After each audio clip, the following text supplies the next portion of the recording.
यह है कि क्या भारत और पाकिस्तान के बीच फिर से युद्ध शुरू होने वाला है।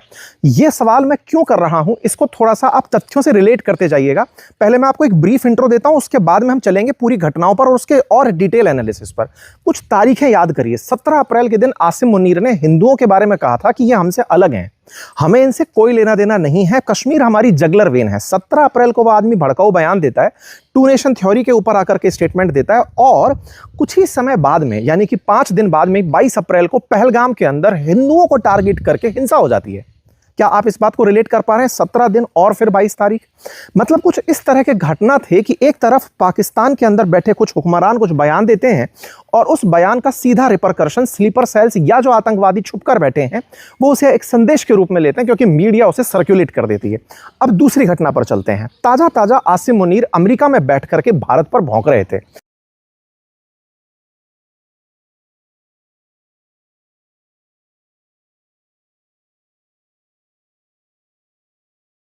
और भौंकते समय वो भारत की आर्थिक स्थिति को तोड़ने के बारे में बयान दे रहे थे।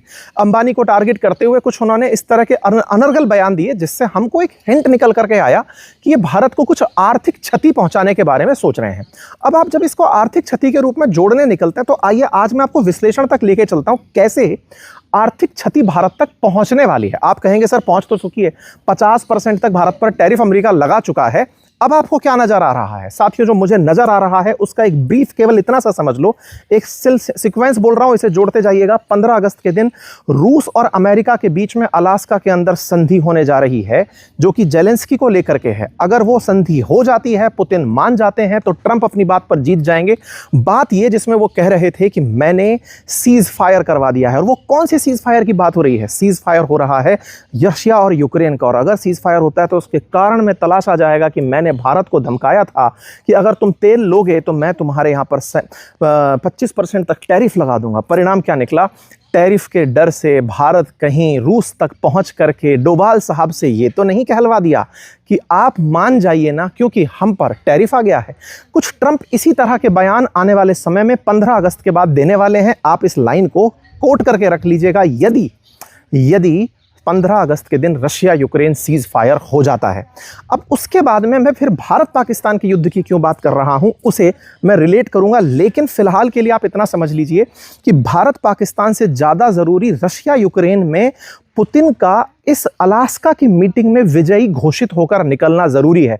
अगर वो यहाँ पर किसी भी तरह से कॉम्प्रोमाइजिंग स्थिति में आते हैं तो 15 अगस्त के बाद भारत की स्थिति और क्रिटिकल हो जाएगी। कारण होगा सिंधु जल समझौता। आइए अब मैं आपको सिंधु जल समझौते पर लेकर चलता हूं। जैसा कि आप सभी लोग इन दिनों एक चीज बहुत ज्यादा ऑब्जर्व कर रहे होंगे कि भारत पाकिस्तान के मसले में 17 अप्रैल को आसिम मुनीर बयान देते हैं कि हिंदू हमसे अलग हैं।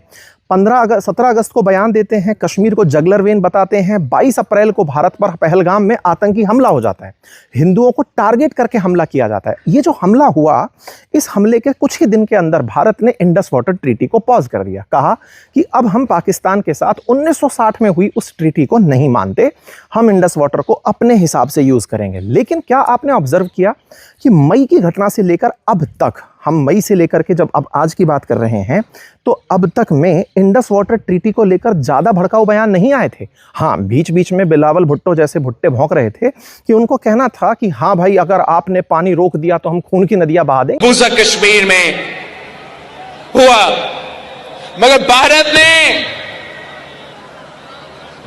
ने पाकिस्तान पे इल्जाम लगाया है। भारत ने अपना कमजोरियां छुपाने के लिए, अपने अवाम को बेवकूफ बनाने के लिए मोदी ने पाकिस्तान को झूठे इल्जामात पाकिस्तान पे लगाए हैं कि ये इस दहशतगर्दी के वाकया के पीछे है, और इसकी वजह से इन्होंने ऐलान किया है कि ये इनका एकतरफा फैसला है कि जो इंडस वाटर ट्रीटी है, जो मुआहिदा हुआ पाकिस्तान और भारत के दरमियान, जिसके तहत भारत ये मान चुका कि सिंधु आपका है, सिंधु पाकिस्तान का है। मोदी ने और उनकी हुकूमत ने ऐलान किया कि अब वो ये मुआहिदा नहीं मानते। और मैं सखर में इसी सिंधु दरिया के साथ खड़े होके भारत को कहना चाहूंगा कि सिंधु हमारा है और सिंधु हमारा रहेगा। या इस दरिया से हमारा पानी बहेगा या उनका खून बहेगा। ऐसे नहीं हो सकता, ऐसे नहीं हो सकता कि एक दिन तू उठ जाए और ये फैसला करे कि आप इंडस वाटर ट्रीटी को नहीं मानते हैं। लेकिन वो कंसिडरेबल पोजीशंस पर नहीं थे। लेकिन ताजा ताजा अमेरिका की गोदी में बैठे हुए आसिम मुनीर ने ना केवल वहां जाकर सिंधु जल के ऊपर भारत को धमकाया, अपितु न्यूक्लियर हमले तक की धमकी दे दी। आसिम मुनीर के ऊपर हमने सेशन किया था जिसमें उसने हमको परमाणु हमले की धमकी दी थी कि तुम पानी का एक बूंद नहीं रोक सकते। अब ताजा एक घटना और जुड़ती है और शहबाज शरीफ बाहर निकल कर आते हैं और वो कहने लगते हैं कि भारत हमारे यहां का पानी नहीं रोक सकता, एक बूंद भी पानी। आज दुश्मन को कि अगर तुम हमारा पानी बंद करने की धमकी देते हो तो ये बात जहन में रखना कि पाकिस्तान की एक बूंद भी तुम पाकिस्तान से छीन नहीं सकते। उस खुदाए बुजुर्गों बरतर की कसम है कि अगर तुमने ये हरकत की तो दोबारा तुम्हें वो सबक सिखाएंगे कि तुम कानों को हाथ लगाओगे पाकिस्तान का तुम कभी भी। ऐसा इन्हें क्या मिल गया है जिसके चलते ये इतने ज्यादा उकस रहे हैं? इन कुत्तों के पास ऐसी कौन सी हड्डी आ गई है जिसे चबा चबा के इनके मसूड़ों से निकलता खून इन्हें स्वाद दे रहा है? अब मैं आपको लेकर चलता हूं उस पॉइंट के साथ। अब देखिए पॉइंट कुछ इस तरह से है। आसिम मुनीर को यह समझ में आ रहा है कि ट्रंप के दिमाग में भारत के खिलाफ सनक चढ़ गई है, सनक चढ़ गई है। उसके चलते ट्रंप लगातार भारत के साथ कुछ ऐसा किए जा रहे हैं जो कि अनप्रेसिडेंटेड था। जैसे चाइना को 90 दिन की और मोहलत देना कि तुम पर अभी हम प्रतिबंध नहीं लगाएंगे, भले ही तुम रूस से कितना भी तेल मंगाते रहो, नंबर एक। नंबर दूसरा, अमेरिका के द्वारा रूस को धमकाते हुए यह कहना कि भारत तुमसे तेल खरीदता है, 25% टैरिफ मैं भारत पर लगा दूंगा, नंबर दो। नंबर तीसरा, भारत के समर्थन में माने जाने वाली बलोच लिबरेशन आर्मी और साथ ही साथ में मजीद ब्रिगेड को पाकिस्तान के अंदर बैन कर दिया जाता है, आतंकी संगठन घोषित करवा लिया जाता है। इतना ही नहीं, भारत पर 25% टैरिफ अनाउंस होता है और पाकिस्तान पर मात्र 19%। भारत पर रूस से तेल खरीदने के कारण एडिशनल 25% टैरिफ अनाउंस होता है। पाकिस्तान वहीं 19% के साथ साथ अपने यहां ऑयल रिजर्व निकलवाने की बात पर अमेरिका के साथ खड़ा हो जाता है। मतलब इतना तो साफ है कि भारत को नीचा दिखाने के लिए अमेरिका पाकिस्तान को ऊंचा उठाने का प्रयास कर रहा है। अब इसमें एक फैक्ट और जोड़िएगा, हाल ही में आसिम मुनीर ने सेंटकॉम का जो गुरिल्ला था जिसकी अभी रिटायरमेंट हुई है उसमें पहुंच करके उस सीजन फंक्शन को अटेंड किया। ना केवल गुरिल्ला के फंक्शन को अटेंड किया बल्कि वहां से आगे की यात्रा क्या होती है कि वो पाकिस्तान के लोग जो अमेरिका में रह रहे हैं उन्हें कहता है कि भारत के अंदर तमाम परेशानियां हैं। ये सब एक तरह का नैरेटिव वॉर नहीं, एक कॉन्स्पिरेसी है जो कि अमेरिका के नेतृत्व में की जा रही है, भारत के खिलाफ प्रयास किए जा रहे हैं। अब आप पूछेंगे इससे सिंधु जल समझौते का क्या लेना देना है, तो चलिए अब टू द पॉइंट पहुंचते हैं। अगर 15 अगस्त को रशिया यूक्रेन के बीच में समझौता होता है तो इसका तात्कालिक कारण माना जाएगा कि ट्रंप के डर से भारत ने जाकर रूस से कहा, उस समय पर वहां पर विटकॉफ आया हुआ था, विटकॉफ को डोभाल साहब के माध्यम से संदेश पहुंचा कि भारत चाहता है कि भाई साहब इसे रोक दो, 25% टैरिफ एक्स्ट्रा हम पर भारी हो रहा है, और रूस तैयार हो जाता है। पुतिन की अगले दिन प्रधानमंत्री मोदी से बातचीत होती है, शी जिनपिंग से बात होती है, लुकाशेंको से बातचीत होती है और सबको यह कहा जाता है कि हाँ हम लोग यूक्रेन के मामले पर कहीं कुछ पहुंच रहे हैं।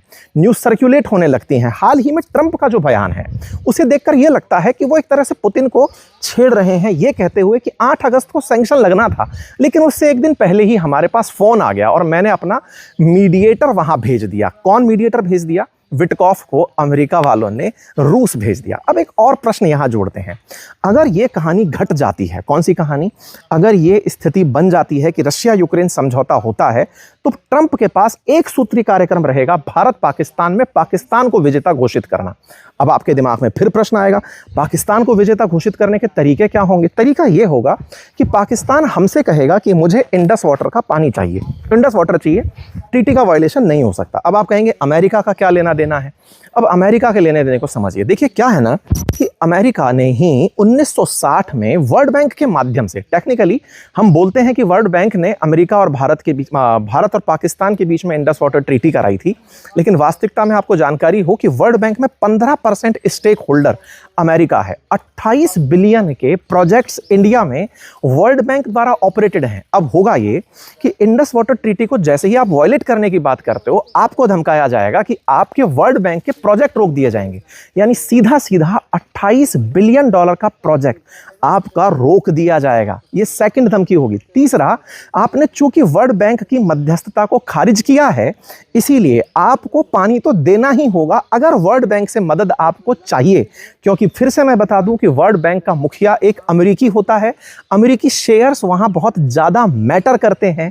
यह तथ्य आपको अतिरिक्त रूप से पता होना चाहिए। तो अब पाकिस्तान क्या करेगा कि इंडस वाटर के नाम पर भारत के साथ कलेश करेगा और यह चाहेगा कि किसी ना किसी तरीके से इंडस वाटर को वो भारत से रिलीज करा ले और अमेरिका से कहलवा के वर्ल्ड बैंक की मध्यस्थता को इंपॉर्टेंस दिलवा दे। मतलब कुछ इस तरीके से कि भारत पाकिस्तान वर्ल्ड बैंक को इग्नोर नहीं कर सकते, अगर किए तो भारत को घातक परिणाम भुगतने होंगे। लास्ट पॉइंट जिसकी वजह से मैं युद्ध के ऊपर जा रहा हूं वो ये कि पाकिस्तान इसी इंडस वाटर को प्राप्त करने के लिए संभव है कि भारत पर सीज फायर वायलेशन करे, सीधा सीधा डायरेक्ट क्रॉस बॉर्डर वो हम पर अटैक कर सकता है। यह एक इंपॉर्टेंट फैक्ट है जिसे आपको समझना चाहिए। हो सकता है कि आसिम मुनीर जो कह रहे हैं कि भारत के डैम्स को निशाना बनाया जा सकता है, तो हो सकता है कि भारत के इंडस रिवर पर बने हुए डैम्स पर पाकिस्तान का हमला हो। हालांकि बहेगा पाकिस्तान ही, नुकसान लेकिन हमारा भी बड़ा होगा। बाढ़ बहुत से क्षेत्रों में हमारे भी आ जाएगी।